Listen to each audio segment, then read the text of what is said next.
Welcome student, তোমাদের সকলকে স্বাগত তোমাদের কোচিং সেন্টারে। আজকের আলোচনার বিষয় মাধ্যমিক নিয়ে নয়, উচ্চ মাধ্যমিক নিয়ে নয়, কলেজ নিয়ে।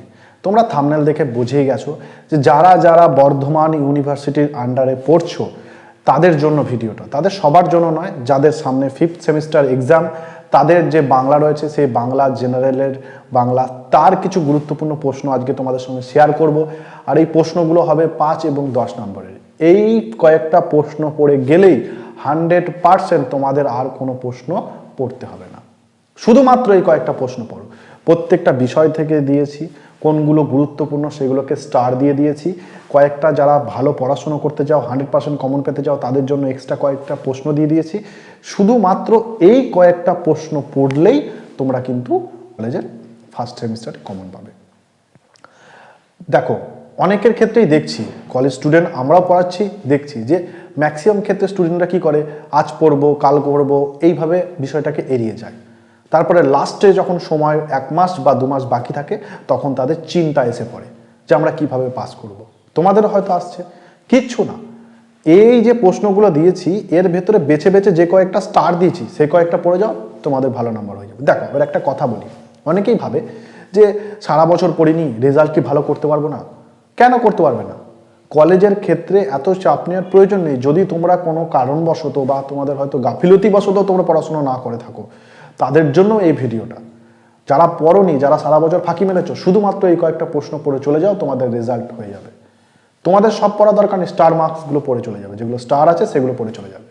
আর যারা ভালো স্টুডেন্ট, যারা পড়াশোনা করেছো, তারা দেখতে চাও, তাদেরকে বলবো এই প্রশ্নগুলোকে ভালো করে দেখে যাও। এই প্রশ্নগুলো আশা করছি তোমরা পড়ে রেখেছো, তো তোমাদের শুধু প্রশ্নগুলো দেখলেই হবে, উত্তর তোমরা জানো, কারণ তোমরা সারা বছর পড়াশোনা করেছো। ঠিক আছে? আমি যারা পড়াশোনা করোনি তাদেরকে অপমান করছি না, কিন্তু তাদেরকেও বলে রাখছি তোমরাও এই প্রশ্নগুলোকে পড়ে নাও। বেশি দিন লাগবে না, প্রশ্নগুলোকে ভাগ ভাগ করে পড়ো। যে একদিনে 2টো প্রশ্ন মুখস্থ করবো, একটা সকালে একটা বিকালে, বা একটা সকালে একটা সন্ধ্যায়, তাহলেই হয়ে গেল। 5 দিনে কমপ্লিট হয়ে যাবে, 5 থেকে 6 দিনের মধ্যে কমপ্লিট হয়ে যাবে। তোমরা যদি মনে করো কিচ্ছু না, সারা বছর পড়াশোনা করোনি, মানে সারা যে 6 মাস রয়েছে সেমিস্টার, তার মধ্যে পড়াশোনা করোনি, তো কি হয়েছে? এই কয়েকটা প্রশ্ন পড়ো। যদি তোমরা কমন না পাও পড়ে, তোমরা কমেন্ট এসে তোমাদের মন্তব্য জানিও, আমি তোমাদের মন্তব্যটাকে রিপ্লাই দেবো। তোমরা বলো যে তোমরা কমন পাওনি, আমি সেটাকে অ্যাকসেপ্ট করবো যে না, আমাদের কমন দেওয়ার ক্ষমতা নেই। কিন্তু যদি কমন তোমরা পাও, অবশ্যই কমেন্টে জানাবে যে তোমরা কমন পেয়েছো বা ভিডিওটা তোমাদের উপকারে লেগেছে। এই সম্পূর্ণ ভিডিওর যে ক্লাসটা করছি বা যে প্রশ্নগুলো রাত জেগে জেগে সিলেক্ট করেছি, সেগুলো সম্পূর্ণ তোমাদের জন্য। তোমরা এই চ্যানেলটাকে লাইক করো, ভিডিওগুলোকে দেখো, বন্ধুদের সঙ্গে শেয়ার করো। আর যদি ভিডিওটা ভালো লেগে থাকে, পাশের যে বেল আইকনটা আছে সেটাতে একটা ক্লিক করে দিও, যাতে পরবর্তী সময় আরও গুরুত্বপূর্ণ ভিডিওগুলো তোমাদের সামনে নিয়ে আসতে পারি। ঠিক আছে? তো যদি তোমাদের আমাদের এই ক্লাস ভালো লেগে থাকে, তাহলে তোমরা কমেন্টে গিয়ে জানাবে। অনেকটা কথা বলে ফেললাম, আর বেশি কথা বলবো না। তো চলো, আজকের যে ক্লাস, তার যে ইম্পর্টেন্ট প্রশ্ন, সেগুলো আলোচনা শুরু করছি। ওয়েলকাম স্টুডেন্ট, থাম্বনেল দেখে তোমরা বুঝে গেছো যে আজকের আলোচনার বিষয়বস্তুটা কি। বর্ধমান বিশ্ববিদ্যালয়ের আন্ডারে যারা তোমরা কলেজে পড়াশোনা করছো, তাদের 5th সেমিস্টারে যে বাংলা রয়েছে, জেনারেল বাংলা, সেটা নিয়ে আজকে আলোচনার বিষয়। তো দেখো, প্রশ্নগুলো কি কি ইম্পর্টেন্ট সেগুলো তোমাদের সঙ্গে শেয়ার করছি।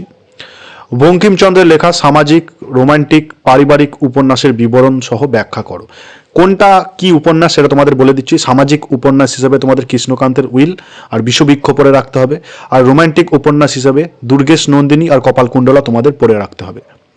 আলালের ঘরে দুলাল ও হুতুম প্যাঁচার নকশা বিষয়গুলি বাংলা সাহিত্যের কে কিভাবে অগ্রশীল করে তুলেছে সেটা তোমাদের বিস্তারিতভাবে পড়তে হবে, অথবা এগুলো সম্পর্কে টিকা আসবে। যে কটা বলছি খুব ভালো করে পড়ে রাখবে। বঙ্কিমচন্দ্রের লেখাগুলো খুব ইম্পর্টেন্ট। সামাজিক আর পারিবারিকটা প্রায় একই রকম, ঠিক আছে, রোমান্টিকটা আলাদা। ঠিক আছে? তো মনে রাখবে যেগুলো বলছি সেগুলো খুব ইম্পর্টেন্ট, আর ভালো করে পড়বে, তবেই কিন্তু তোমরা কমন পাবে। না পড়লে কিন্তু কমন পাবে না। ঠিক আছে? তো চলো পরবর্তী দেখো, প্রশ্নগুলো তোমরা দেখতে পাচ্ছ, সেটা দেখো। বাংলা সাহিত্য ও সংস্কৃতিতে শিবনাথ শাস্ত্রীর অবদান লেখো। খুব গুরুত্বপূর্ণ এক্সামের জন্য। বাংলা সাহিত্যে পারিচাঁদ মিত্রের ভূমিকা লেখো। বাংলা সাহিত্যে ইতিহাসে রমেশচন্দ্র দত্তের গুরুত্ব লেখো। এই যে রমেশচন্দ্র দত্তটা খুব ইম্পর্টেন্ট, তার গুরুত্ব অবশ্যই এবার পরীক্ষা আসতে পারে। বাংলা সাহিত্যে ও সংস্কৃতিতে শিবনাথ শাস্ত্রীর অবদানটা আসতে পারে, বাংলা সাহিত্যে পারিচাঁদ মিত্রর ভূমিকাটাও আসতে পারে। সব থেকে বেশি ইম্পর্টেন্ট 5 নম্বর প্রশ্নটা, তারপরে 3 নম্বর, তারপরে 4 নম্বর। ঠিক আছে, 5 নম্বরটা অতি অবশ্যই পড়ে যাবে এবারের জন্য, কিন্তু খুব খুব খুব গুরুত্বপূর্ণ। ঠিক আছে, তো চলো পরবর্তী প্রশ্নগুলো দেখছি। পরবর্তী প্রশ্নগুলো দেখো, বাংলা উপন্যাস সাহিত্যে তারকনাথ গঙ্গোপাধ্যায়ের অবদান লেখো। স্বর্ণকুমারী দেবী কে ছিলেন? সাহিত্যে তার কৃতিত্ব বর্ণনা করো। সঞ্জীব চট্টোপাধ্যায় কে ছিলেন? বাংলা সাহিত্যে সঞ্জীব চট্টোপাধ্যায়ের অবদান আলোচনা করো। এই যে প্রশ্নগুলো তোমাদের বললাম, এগুলোর ভেতর সব থেকে গুরুত্বপূর্ণ যে প্রশ্ন সেটা 6 নম্বরের প্রশ্নটা আর 7 নম্বরের প্রশ্নটা। স্বর্ণকুমারী দেবী ধরে রাখো তোমরা এবছর চলে এসেছে। ইম্পর্টেন্ট প্রশ্ন, খুব ইম্পর্টেন্ট প্রশ্ন, ভালো করে পড়ে যাবে। 6 নম্বরে তোমরা দেখতে পাচ্ছ তারকনাথ গঙ্গোপাধ্যায়, এনার কি গুরুত্ব রয়েছে, খুব ইম্পর্টেন্ট। এই কয়েকটা প্রশ্ন যদি ভালো করে পড়ে যাও, আমি তোমাদেরকে গ্যারান্টি সহকারে বলছি তোমরা এবার বাংলাতে কমন পাবে। দেখো 5 কি 10 কিভাবে আসবে সেটা বলা যায় না, তাও আমি তোমাদের ভিডিও শেষে বলে দেবো কোনটা 5-এর জন্য ইম্পর্টেন্ট, কোনটা 10-এর জন্য ইম্পর্টেন্ট। ঠিক আছে, তো এই ভিডিওগুলোকে খুব ভালো করে দেখবে, আর ভিডিওর বলা প্রত্যেকটা প্রশ্নকে গুরুত্ব দিয়ে পড়বে, তাহলেই কিন্তু তোমাদের কলেজের ভালো রেজাল্ট হবে বলে আমার ধারণা। ঠিক আছে, তো চলো পরবর্তী প্রশ্ন দেখছি। তো পরবর্তী প্রশ্নগুলো দেখো, বাংলা সাহিত্য চর্চায় তৈলক্যনাথ মুখোপাধ্যায়ের ভূমিকা লেখো। মীর মোশাররফ হোসেন কে ছিলেন? বাংলা সাহিত্যে তার অবদান আলোচনা করো। খুব ইম্পর্টেন্ট প্রশ্ন, এই প্রশ্নটা আসছেই, ধরে রাখো।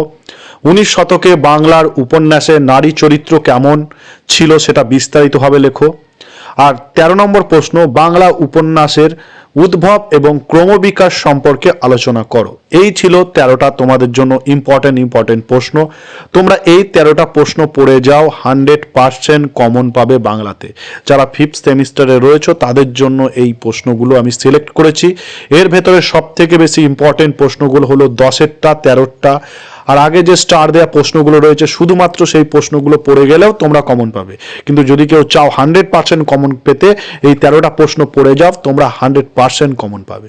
ঠিক আছে, আর ভিডিওটা কেমন লাগলো অবশ্যই কমেন্টে কমেন্ট করে জানাবে।